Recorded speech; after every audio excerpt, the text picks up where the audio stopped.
নমস্কার বন্ধুরা, জয় মা কালী পরিবারের সবাইকে আরও একবার স্বাগত জানাচ্ছি নতুন পর্বে। সামনে আসছে গণেশ চতুর্থী, আর দু একদিনের অপেক্ষায় সে নিয়ে আমি আজকে ভিডিও তৈরি করেছি। বন্ধুরা দেখতে থাকুন। গণেশকে সিদ্ধিদাতা বলে বিবেচনা করা হয়, আমরা সবাই জানি এটা, কারণ তিনি সব কাজে সাফল্য প্রদান করে থাকেন। গণেশকে সমৃদ্ধি, বুদ্ধিমত্তা এবং সৌভাগ্যের দেবতা হিসাবেও বিবেচনা করা হয়। যে কোনো কাজ শুরুর আগে গণেশ পূজা করা হয় এবং নেওয়া হয় সিদ্ধিদাতার আশীর্বাদ। যে কোনো পুজোর শুরুতেই গণেশের আরাধনা করা হয়, তারপর শুরু করা হয় পূজা। আমরা সবাই প্রায় বাড়িতে গণেশজির পূজা অর্চনা করে থাকি। প্রত্যেকের বাড়িতেই এই গণেশ ঠাকুর রয়েছে এবং প্রথমেই পূজা করে থাকি। এবং যাদের বলা হয় যারা বুধবার জন্মগ্রহণ করেন তাদের হচ্ছে ইষ্ট দেবতা গণেশজি, এবং তাদের বুদ্ধিও গণেশজির মতো প্রখর হয় এবং তাদের সবসময় তাদের উপর আশীর্বাদ থাকে গণেশজির। এবং গণেশ উৎসব প্রতি বছর এই গণেশ চতুর্থীর সঙ্গে শুরু করা হয়। বন্ধুরা, এবছর আসল প্রথমেই দেখে নিই যে 2024 সালে গণেশ চতুর্থী কবে পড়েছে। বৈদিক ক্যালেন্ডার অনুসারে এবছর ভাদ্রপদ মাসে শুক্লাপক্ষের চতুর্থী তিথি শুরু হবে 6 সেপ্টেম্বর বিকেল 3:01 শেষ হবে পরের দিন 7 সেপ্টেম্বর বিকেল 5:37 এবং উদয় তিথি অনুসারে 7 সেপ্টেম্বর শনিবার গণেশ চতুর্থী উদযাপিত হবে।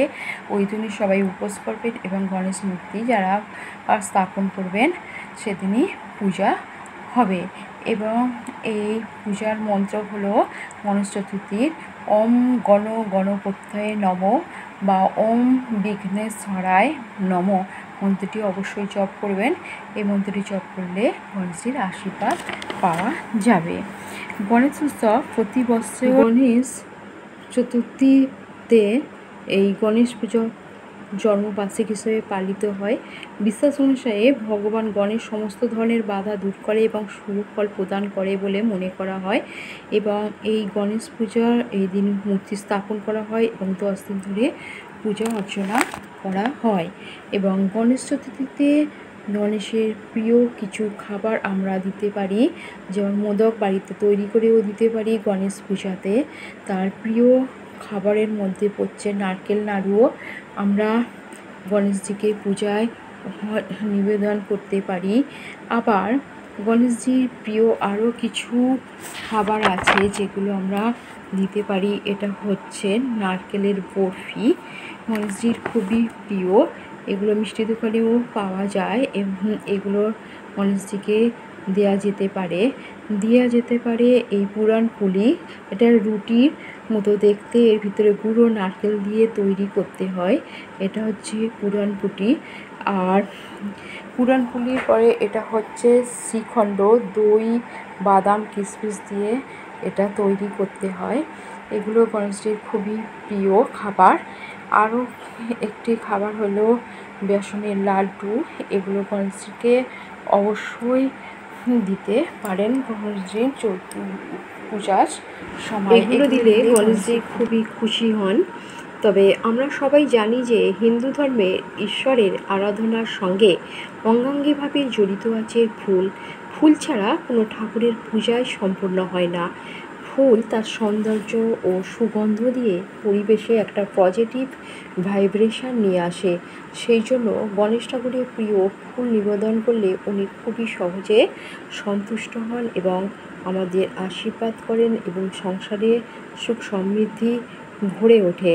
আমরা যারা বিজনেস করে থাকি এবং তারা অবশ্যই যেখানে বিজনেস করি সেই বিজনেসের মার্কেটে অবশ্যই আমরা এখন করে গণেশজির পুজো অর্চনা করে থাকি এই গণেশ চতুর্থীর দিনে। এবং যারা বাড়িতে করি তারাও করি।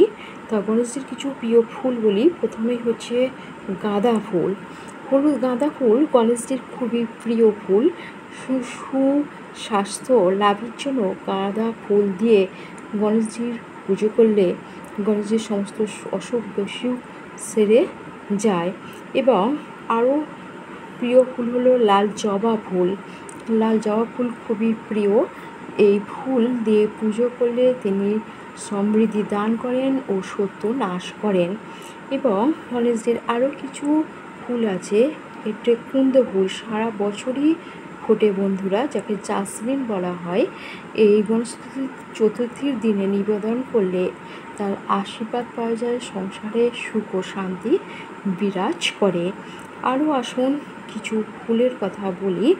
নীল অপরাজিতা ফুল সিদ্ধিদাতা গণেশের অত্যন্ত প্রিয়। এই নীল অপরাজিতা ফুল দিয়ে পুজো করলে বিয়ে যে বাধা বিপত্তি থাকে তা কেটে যায়। বন্ধুরা, অবশ্যই গণেশজির পূজাতে অবশ্যই দূর্বা দেবেন। দূর্বা ছাড়া গণেশজির পূজা অসম্পূর্ণ বলে মনে করা হয়। সেই জন্য গণেশজির পূজাতে অবশ্যই দূর্বা দেবেন, মাথাতে দেবেন, দিকের কানে উপরে দেবেন, এতে খুব ভালো ফল পাওয়া যায়। আর গণেশ চতুর্থীর দিন যেহেতু হচ্ছে মহাদেব ও পার্বতীর জ্যৈষ্ঠ পুত্র হচ্ছে গণেশজির জন্ম, সেদিন জন্মদিন, সেই জন্য সেদিন কোনো তেতো জিনিস বাড়িতে খাবেন না। উচ্ছে, নিম পাতা, আরও অনেক কিছু তেতো জিনিস আছে, আমি এই দুটো বললাম। এগুলো খেলে তিক্ততা আসে। জন্মদিনের দিনে কোনো হিন্দু ধর্মে তেতো জিনিস খাওয়ার নিয়ম নেই, মিষ্টি মুখ করারই নিয়ম আছে। সেদিন মিষ্টি খান, পায়েস খান এবং নানা রকম মিষ্টি পাওয়া যায়, আরও অনেক রকম মিষ্টি জিনিস তৈরি করে আপনারা খান। এবং এরকমভাবেই বাড়িতে যারা গণেশ পূজা করে থাকেন এরকমভাবেই করুন এবং উপোস করে পূজা করে তারপরে উপোস ভাঙুন এবং সেদিন নিরামিষ আহার করুন, মাছ মাংস খাবেন না, এরকমভাবেই করবেন। আমি আজকে কিছু কথা বললাম এই ভিডিওটির মাধ্যমে, কী কী গণেশজির প্রিয় খাবার, কী কী প্রিয় ফুল, কী খাবেন না, কীরকমভাবে পূজা অর্চনা করবেন, সবই বললাম। আজকে এই পর্যন্ত থাকুন, সবাই ভালো থাকুন, সুস্থ থাকুন এবং বেশি বেশি করে ভিডিওটি শেয়ার করুন, লাইক দেবেন, সাবস্ক্রাইব করবেন। আবার অন্য এক ভিডিওতে দেখা হবে। আজকে আসছি বন্ধুরা, ভালো থাকুন।